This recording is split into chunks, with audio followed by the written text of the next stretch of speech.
తాను తీసుకుంటున్నందుకు, తను వల్లె వేస్తున్నందుకు, అవి వాడుతున్నందుకు నేను ఆమెకు సానుభూతి తెలియజేస్తాను.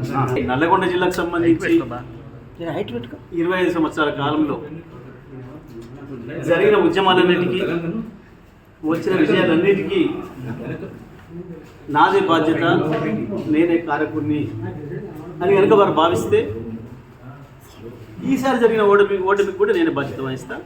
నాకేం భయం లేదు. తప్పకుండా గెలుపు మాత్రమే నాది, ఓటమి నాది కాదని పారిపోయేవాడిని కాదు. నేను గెలుపుకు నేనే బాధ్యత అయినప్పుడు ఓటమి కూడా నేనే బాధ్యతని, ఓటమికి నేనే బాధ్యత అయినప్పుడు గెలుపు కూడా నేనే బాధ్యతని.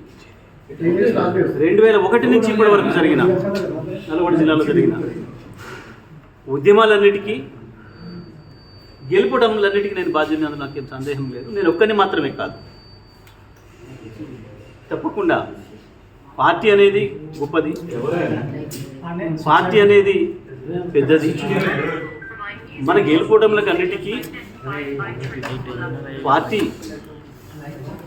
ఉంటుందబ్బా. మన వ్యక్తులుగా ఏదో చేస్తామని అనుకుంటే అది వాళ్ళ భ్రమ. కొంతమంది తమకు తాము ఎక్కువ ఊహించుకొని ఏదేదో అయిపోతారు. కానీ నేను అట్లా అయిపోయింది కాదు. నేను